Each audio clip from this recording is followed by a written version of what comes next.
je m'appelle Bernard, ça c'est le premier mot. Le deuxième mot, je viens de la région de Ciney. Je souffre de douleurs chroniques depuis l'année 2000 à peu près. Et ça, c'est une maladie qui a évolué de manière positive, parfois de manière négative, et qui m'a amené à adopter des comportements différents, une perception de la vie différente, qui a eu un impact considérable sur ma vie.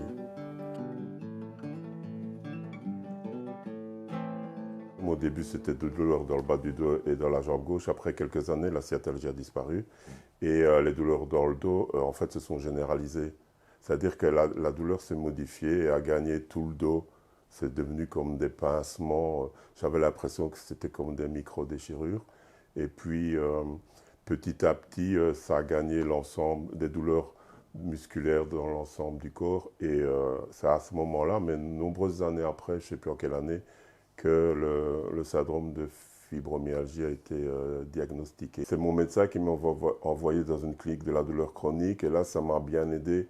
Bon, il y avait le cocktail de médicaments habituels, il y avait l'approche de kiné, il y avait l'ergothérapie, il y avait le psychologue, enfin l'équipe habituelle complète. Donc à l'époque, je prenais un traitement avec trois médicaments, un antidépresseur qui intervient dans le circuit de la douleur, le Valium, ça je dois le citer, parce que... Et alors, le troisième médicament, c'était des antidouleurs, donc des opioïdes, voilà. Et ça a augmenté, enfin les doses ont été augmentées, puis à un moment donné, j'avais plus que les effets secondaires. Donc c'était plus possible pour moi et ça n'avait plus aucun intérêt. Mais le problème, quand on vit ça, c'est qu'on s'y accroche parce qu'on pense qu'il n'y a que ça qui peut nous aider. Ces années, la méditation, pleine conscience, la cohérence cardiaque, des exercices de respiration. Il y a un an et demi, j'ai trouvé un super kiné près de chez moi qui s'est spécialisé dans les douleurs chroniques et qui m'a aidé à remettre le pied à l'étrier. Donc ça m'aide beaucoup aussi.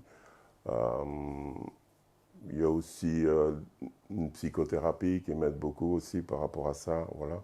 C'est un peu... je me soigne par les plantes, mais quand c'est nécessaire, je prends aussi des médicaments allopathiques, ça évidemment. Quand j'ai commencé à remettre un pied à l'étrier, j'ai dû créer des outils pour me faciliter la vie. Donc j'ai utilisé un peu aussi ma créativité pour tout ça. Donc tout était aménagé de manière à me faciliter la vie. Mais au début, c'était des outils qui étaient fournis par la WIC à l'époque. Maintenant, c'est la VIC, pardon. Et donc, c'était des pinces, ça va des trucs assez simples. Et puis, par après, comme aussi j'ai des animaux d'élevage, etc., j'ai dû développer des mouvements, trouver des mouvements et des objets qui me facilitaient la vie, ne serait-ce que pour déplacer un ballot de foin, enfin des trucs comme ça. Donc, au début, c'était nécessaire, utile, indispensable. Et aujourd'hui, ça devient un plaisir de le faire. Donc, il y a ça aussi, donc d'une nécessité, c'est devenu un plaisir. Donc je me suis dit, je suis dans la bonne direction. Les douleurs sont continuellement là. Continuellement. Et puis bon, ben voilà, le parcours de vie n'est pas toujours facile, donc ben, on pense, on réfléchit, et ça empêche de dormir.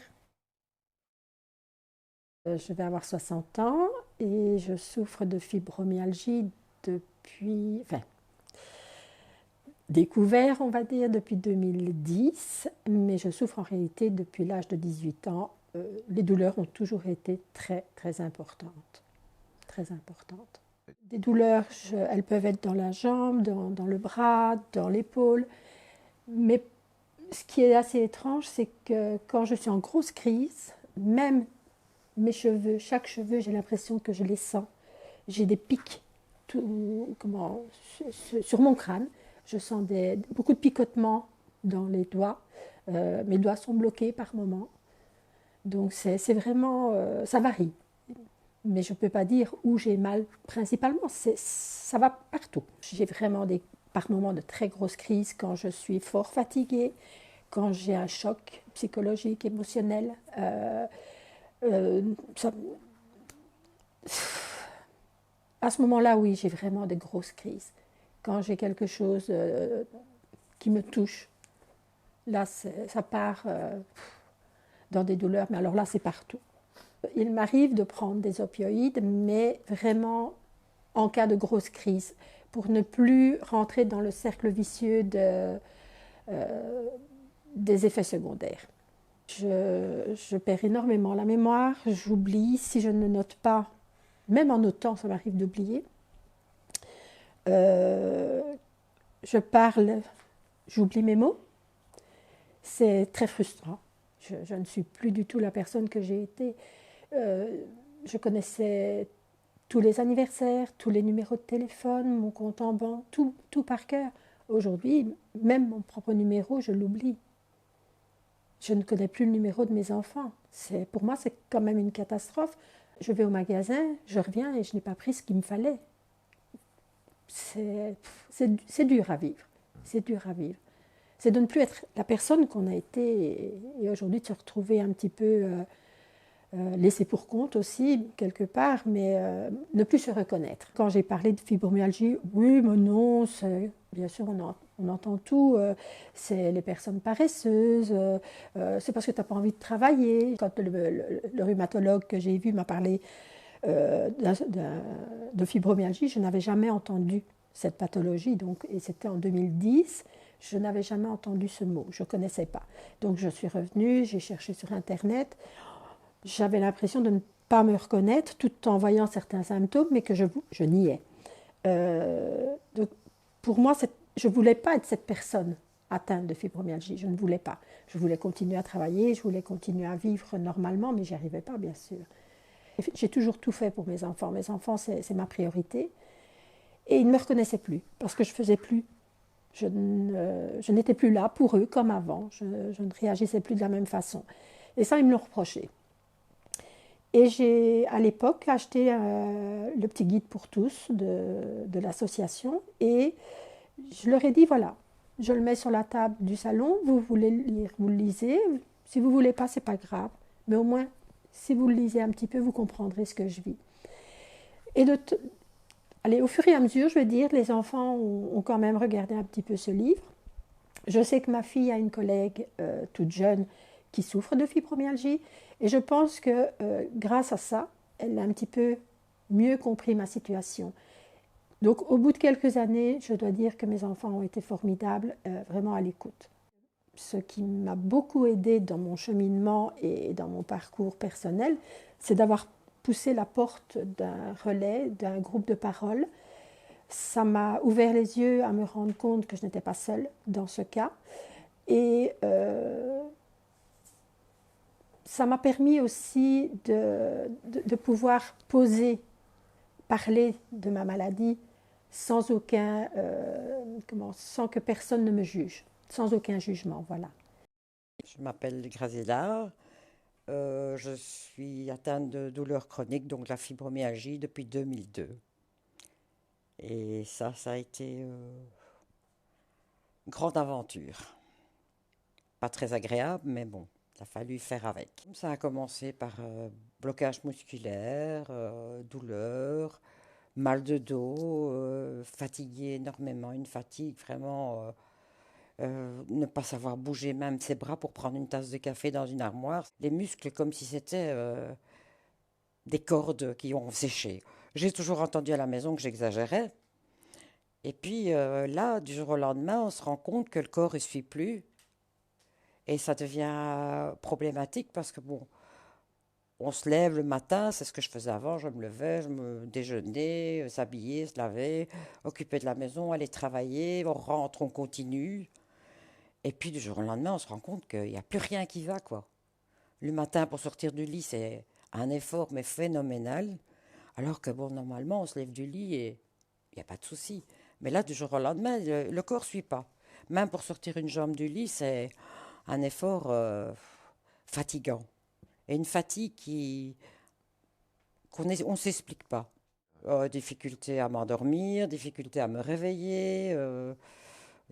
Tout est au ralenti, se laver, déjeuner.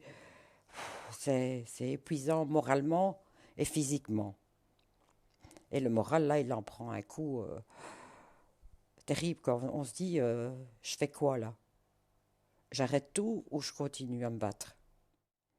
C'est même les idées noires qui arrivent. Parce qu'on se dit, bah, je ne sers plus à rien, qu'est-ce que je fais? j'ai pas envie de continuer comme ça, c'est pas ma personne, c'est pas moi, et je peux plus aller travailler, je peux plus m'occuper de ma maison convenablement, je peux plus faire des activités. Là, on se pose la grosse question. On se dit, bon, je ne sers plus à rien. J'ai mon mari qui m'aide énormément, puis j'ai eu la compréhension de mes enfants. La famille, ça a été très compliqué. C'était, je fabulais, j'exagérais. Et là, ça devient compliqué aussi parce que les amis qui vous disent, ah, t'as de la chance, tu peux rester à la maison, tu ne travailles plus. Et c'est ce que je me suis dit, elles ne se rendent pas compte dans quel engrenage moi je suis. J'ai été suivie par un neuropsychiatre à la clinique de la douleur et que je continue à voir même qu'il n'y travaille plus parce que j'ai eu confiance. Cette personne m'a vraiment mise en confiance et m'a vraiment dit là où je me trompais énormément et m'a revalorisé parce que c'était ça, c'était la perte de soi-même, de sa valeur, quoi. Et là, lui-même, il m'a vraiment bien aidé. Et malgré tout, j'ai continué avec lui et je continue encore. Je le vois moins souvent, mais je sais que quand je suis avec lui, j'ai une confiance totale. Et ça, c'est très important, quoi. Et puis une kiné qui vous écoute, qui ne vous dit pas, voilà, il faut faire ci, ça ou là. Non, là, quand j'arrive chez elle, je lui dis, écoute, ça va pas, c'est ça ou c'est ça. Et elle travaille selon mes besoins. Parce qu'il y a des kinés qui ne veulent rien entendre, hein. Ils ont un programme et il faut le suivre. Non. Le médecin a fait ce qu'il fallait et lui, il a trouvé la fibromyalgie et il m'a envoyé dans une clinique de la douleur où là, j'ai été suivie. Et c'est à ce départ, quand de parler avec des gens qui comprennent, qui ne vous jugent pas et qui vous expliquent aussi. Dire voilà, parce qu'on vous dit, ah, c'est la fibromyalgie. Et le peu qu'on en a entendu, on se dit, ben là, je suis foutu, quoi. Parce qu'il n'y a pas de. Elle n'est pas reconnue, il n'y a pas de médecin, il n'y a rien. Et puis, bon, vous allez arriver à un centre de la douleur où vous vous rendez compte qu'il y a quand même des gens qui s'y intéressent et qui essayent de vous soigner, quoi. C'est des antidépresseurs, c'est des antidouleurs à haute dose.